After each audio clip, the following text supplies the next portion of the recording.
Hi everyone, my name's Rachel, and if you don't know, sometimes I quite like to talk about atheism here on my YouTube channel. If this is your first atheist video of mine, hi! And if you're coming back here for more, also hi! Today I want to talk a little bit about a YouTube channel that I've seen recommended on quite a few of my videos. This kid is a Christian who's been making a couple of videos about, his beliefs in Christianity and things like that. And I will say, this is a really tiny channel, and I don't mean any disrespect to him. I don't want any kind of hate towards him or anything like that. I think he seems like a sweet kid. It's great to see that he's so kind of passionate about a lot of his ideas and things like that. But he made one particular video about atheists, and I just felt that it deserved a little bit of a video response, because there was more that I wanted to say than I could just put in a text comment.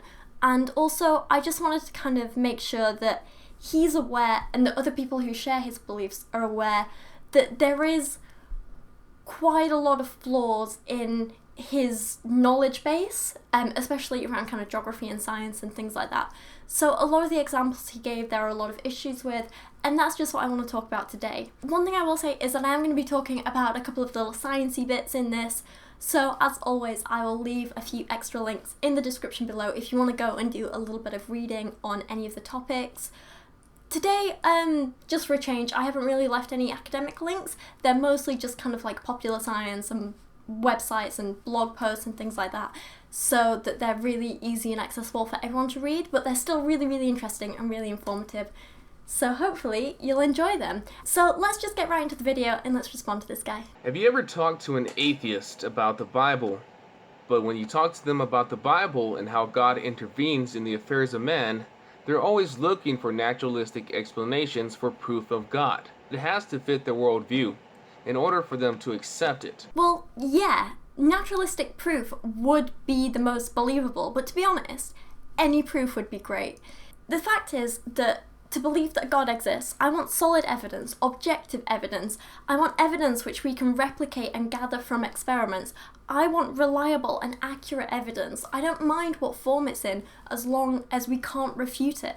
I'm not asking for a God that looks like anything else on this planet. I'm just asking for some kind of proof that a God, in whatever form, exists. So for example, whenever we talk about the continents expanding, let's say that God took a continent, right? Let's just pretend this is a continent, and he picked it up and moved it over here, okay? And he did this before any of us could observe it, or at least any of us living now. He did it at a time before any of us observed it.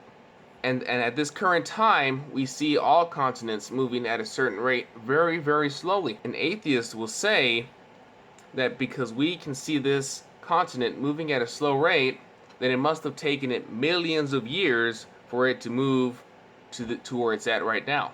So this example is kind of the main bulk of the problem I have with this video, in that it just seems a little bit ill-informed. And I have to ask this kid, does he know anything about tectonics and just physical geography in general? I honestly see no problem with us as people and, scientists and stuff, going out there, observing current trends and patterns, and using that data to extrapolate back to hypothesize about things that happened in the past. There's no problem with that. I mean, we literally, today, we are seeing the Atlantic Ocean become wider and bigger. We are seeing the continents moving apart. We can literally observe the mid-Atlantic ridge in front of us, and that's just one example of the continents moving. And I mean, if that's happening now, why would you think that wasn't happening in the past? There's no evidence to suggest that it just suddenly started one day, so we can assume that it's been happening for quite a while. And the thing is, it's not just that this current observable evidence is all that we have. You just need to look at the fossil records. I got one particular example from the National Geographic site, which talks about the Mesosaurus. Why am I so bad with pronunciations? I think it's the Mesosaurus. And basically it's this reptile that was only about 1 meter long, so it's not very big. And the interesting thing is that the only places fossils have been found are in South Africa and South America. And from what we understand about this reptile, him being so small and everything else. He couldn't possibly have swum the entire width of the ocean. That would just be crazy. So if he couldn't swim over there, how did the same species end up on 2 different continents? Yes, you could say, oh well, God just put him there. That doesn't really explain anything. That doesn't make sense. The truth is that the best possible explanation is that those 2 land masses were once a lot closer together, and that the animal could literally travel between them. That's the only explanation for the evidence we have that makes sense. I don't see why anyone could have a problem with this, really. But if you believe in a God, then it is easy for you to accept the idea that a God moved it. So whenever you argue with an atheist and they start giving you naturalistic questions having to do with their personal beliefs about science and the unobserved, then you know for a fact that they're not taking the existence of a God seriously. Of course, it's easy to argue that God moved the continents, or that God did this, or God did this. Because yeah, that is a lot easier to understand than complex geography and scientific principles. That sort of stuff does take a while to get your head around. It takes a lot of reading, it takes a lot of thinking, it takes a lot of understanding, and it takes a lot of different people doing a lot of different work for us to come to those conclusions, never mind for everyone else to then start to agree with them. It would be so much easier to say about everything we didn't understand, oh well, God did it.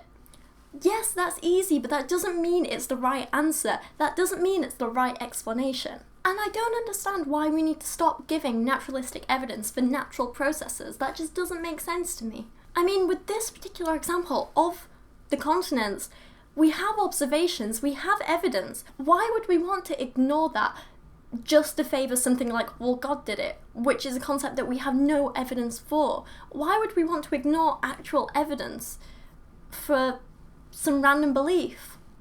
It doesn't make sense. Because they're always looking for naturalistic explanations, no matter what it is. They don't believe in miracles, and and the core to all their questions is whether or not they believe in a God. Well, this just goes back to what I said about God. I'll believe in miracles when you show me evidence of miracles.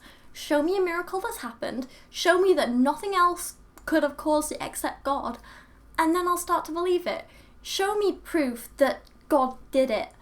Show me proof that it wasn't just pure luck, pure chance. Show me that it wasn't some other person or natural influence making it happen. Show me that it could only possibly have been God, and then I'll believe. It's not that as an atheist my mind is completely closed to these things. I'm just saying that I don't have any reason to believe because I've never seen proof of these things. The true skeptic always takes into account the possibility of the existence of a God, but they will also take into account the accuracy of the biblical text with the world we see. For example, the Bible says that the universe was created, that space and time did come into existence, that the heavens are expanding, and he said all of this before any Big Bang scientist had said it. Okay, he said it long before this, and the Big Bang doesn't even take into the account into what exactly created space-time and why it came into existence after an eternity of nothing. Okay, so just because the Bible says that A, the universe exists, and B, we have space and time, we should assume that every single thing it says is fact. That doesn't make sense to me. And in regards to this idea of the Bible talking about the expanding universe, well, it doesn't really, does it? When you look at actual quotes from the Bible and actual parts that apparently talk about the expanding universe, that's not really what it says. Instead, it just likes to use words like spread and stretch to talk about the heavens. Couple of examples.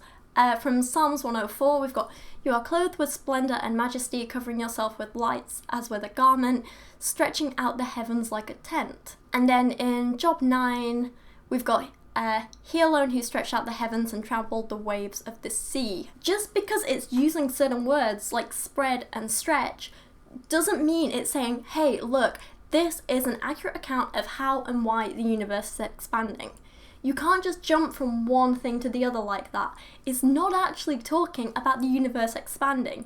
It's saying God stretched out the heavens, whatever that means. So anyway, I'm going to leave this here because I don't want this video to be too long, and I don't want it to feel like I'm attacking this guy too much, because I'm not at all. I'm just trying to offer an alternative perspective to some of his ideas and hopefully help him understand things a little bit more, and also see that atheists aren't all that bad. I feel like before making a video with a title like this, you do need to kind of try and understand a little bit more about the atheist perspective and see that, you know, we're not just trying to pick apart your arguments for the sake of it. We have our own reasons for believing in certain things or not believing in certain things. Often atheists have a lot of reasons why we don't believe in the Bible. It's not just that we don't want to accept God.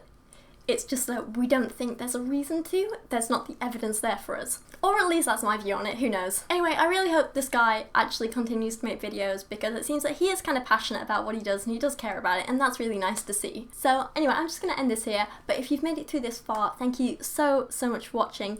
If you have any ideas, comments, you want to expand further on what I've said, you want to tell me I'm wrong, whatever, go ahead and do it in the comments. I really do appreciate it. But for now, thank you so much for watching, and I'll see you again soon.